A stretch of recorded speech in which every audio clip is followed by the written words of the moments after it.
বিরোধী দল ও হুজুরদের জন্য নিয়ম নয়, কিন্তু প্রধানমন্ত্রীর জন্য নিয়ম আছে।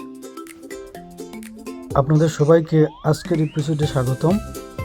প্রথমে আমরা স্পিকার সাহেব এবং প্রধানমন্ত্রীর যে ভাষণ ওটা আমরা শুনি, তারপর মন্তব্য করব।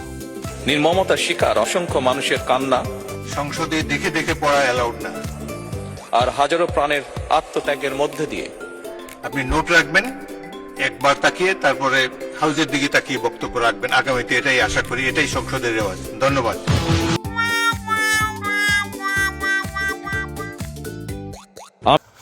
তারপর শুনুন আমাদের বর্তমান প্রধানমন্ত্রী, উনি যে প্রথমবারের মতো প্রধানমন্ত্রী হয়েছেন, উনি প্রধানমন্ত্রী দলের প্রধান হয়েছেন।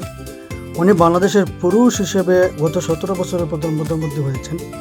এটাই উনার জীবনের উনি প্রথম একটা পদ পেয়েছেন। এটা নিজেই উনি না দেখে বলতে পারতেন, এটা তো সাধারণ একটা কমন জিনিস। তারপরেও আমাদের প্রধানমন্ত্রী উনি দেখে দেখে এটা বলতেছেন।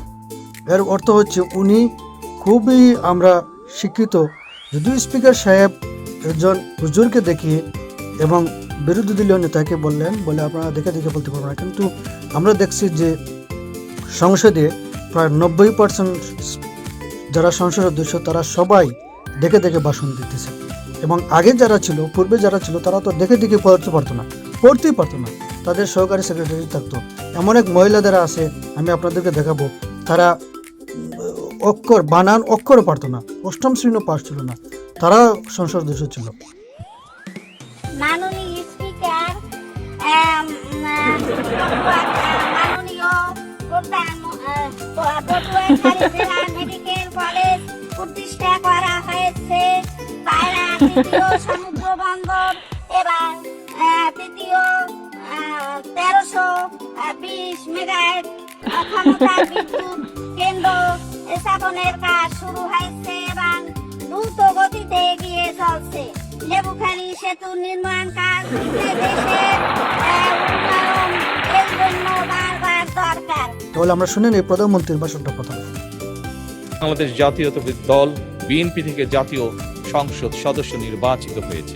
জাতীয় সংসদের সংসদীয় দলের নেতা নির্বাচিত হয়েছে। জাতীয় সংসদে দলের প্রতিনিধিত্ব করলেও প্রধানমন্ত্রী হিসাবে আমি এই জাতীয় সংসদে দেশের প্রতিনিধিত্ব করছি। দল, মত, ধর্ম, বর্ণ নির্বিশেষে দেশের জনগণের প্রতিনিধিত্ব করছি। আমার রাজনীতি দেশ এবং জনগণের স্বার্থ রক্ষা করার রাজনীতি।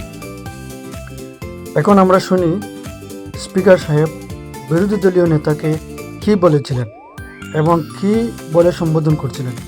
যদিও আগেরটা আপনারা হয়তো কোনো আঘাত পেয়েছেন, কিন্তু ওনাকে যে বলা হয়েছে উনি আঘাত পেয়েছেন কিনা আপনারা একটু ভিডিওতে দেখেন। পরিষদ সদস্য হিসাবে শপথ গ্রহণ করিবেন এবং অনুরূপ শপথ পত্রে স্বাক্ষর দান করিবেন। আমি অত্যন্ত বিনয়ের সাথে আপনার দৃষ্টি আকর্ষণ করছি, সংসদে দেখে দেখে পড়া অ্যালাউড না। আপনি নোট রাখবেন, একবার তাকিয়ে তারপরে হাউজের দিকে তাকিয়ে বক্তব্য রাখবেন। আগামীতে এটাই আশা করি, এটাই সংসদের রেওয়াজ। ধন্যবাদ। এখন আমরা শুনব সাবেক 2বারের অথবা 3বারের প্রধানমন্ত্রী, বর্তমান প্রধানমন্ত্রীর আম্মা মরহুমা বেগম খালেদা জিয়ার ভাষণ, যিনি সংসদে সব সময় দেখে দেখে ভাষণ দিতেন এবং আমরা এগুলা সব সময় দেখেছি বিটিভির মাধ্যমে এবং ইন্টারনেটের মাধ্যমে। তাহলে দেখে নিই, চলুন। বাংলাদেশের রাষ্ট্রের স্থপতি ও জাতীয় ইতিহাসের শ্রেষ্ঠ সন্তান মরহুম শেখ মুজিবুর রহমানের প্রতি শ্রদ্ধা নিবেদন করছি।